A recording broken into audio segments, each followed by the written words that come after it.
Starting off first here with a 1971, we'll get more modern here as we go and go up until the year 2000. This is a 1971 D mint mark. Looks like it's a damaged coin. However, the coin has a couple things going on here. One, the coin has been double struck. So you'll see the design of the Jefferson nickel double struck. You can actually see the face here on the left side of the coin where his nose and eyes and mouth are. And this Jefferson nickel design or designs was also struck onto a 1-cent planchet, so that will make the coin extremely valuable. It is graded by PCGS at a mint state 63. This coin ended up selling for over $2,600. So always check your pocket change or coin rolls from the bank. Now here's a 1972 Denver minted Jefferson nickel that has, you know, a good sized die break here on the front, the obverse of the coin.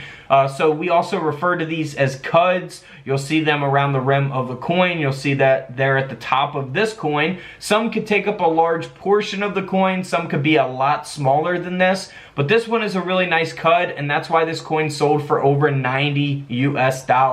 It is graded by NGC at a mint state 66. So of course the condition / grade will also affect the coin's value. So if this coin was in very poor condition, it wouldn't have sold for as much. You know, if it was even higher than a 66, it could have sold for a little bit more. Now here's a 1977 S mint mark. So this is going to be the proof Jefferson nickel that has been double struck, with that second strike being 95% off center. This one graded and authenticated by NGC. This coin sold for over $700.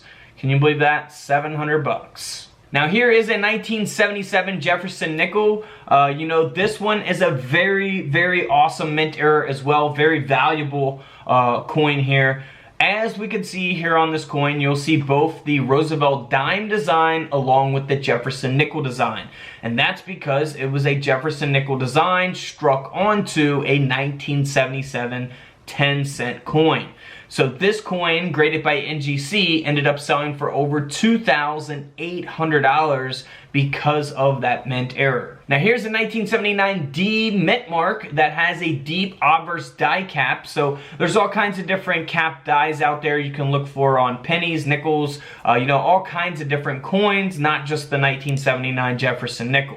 Now this one is a deep die cap, so it's very noticeable. We won't see a reverse design as a result of the mint error, and this coin sold for over $800. Now here is a 1980 Jefferson nickel P mint mark that was struck off center onto a 1-cent planchet. So, you know, we seen the coin, the first coin we looked at was a Jefferson nickel that had been double struck onto a 1-cent planchet. This is where the Jefferson nickel design was struck off center onto a 1-cent planchet, a Lincoln cent planchet. So this coin ended up selling for a little over $1,000. Now here's a 1984 Jefferson nickel that has a partial collar, which you will see around the rim of the coin, along with an obverse brockage, which is a very noticeable type of mint error. You know, you don't need coin microscopes for anything like this. But this coin did end up selling for over $65.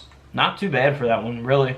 Here's a 1989 Jefferson nickel that has been broad struck. This coin ended up selling for $180, graded by NGC at a mint state 64. Now this coin is really cool. This is a 1994 Jefferson nickel. You know, of course, we find 1994 Jefferson nickels in pocket change all the time, right? But finding one of these is going to be the hard part. That's why they're called rare coins, because they're rare to find. As we zoom in here, you can see that the coin design has been double struck and that design is rotated.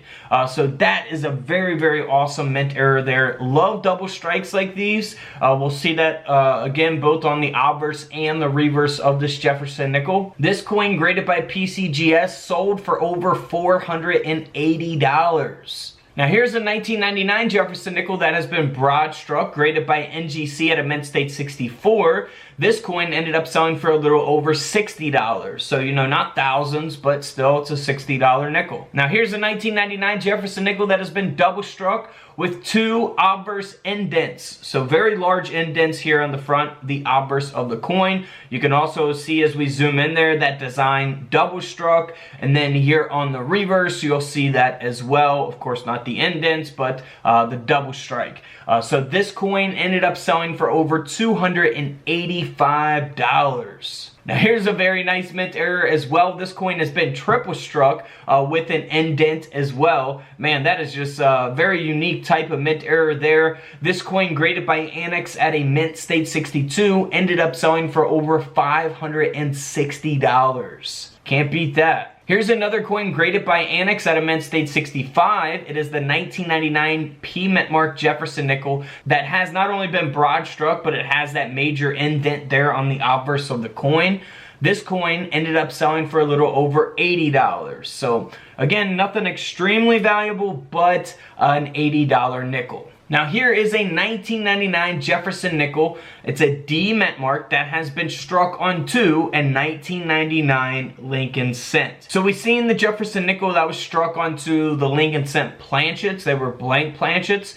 This is actually struck onto a Lincoln cent that was already struck. So you'll see both the Lincoln cent design along with the Jefferson nickel design. And that's why this coin sold for over $1,000. Now here is a 2000 Jefferson nickel that has, you know, you're not gonna find stuff like this in a coin roll, right? But this coin has been triple struck, and all those strikes are off center. It's graded by PCGS. This coin ended up selling for $660.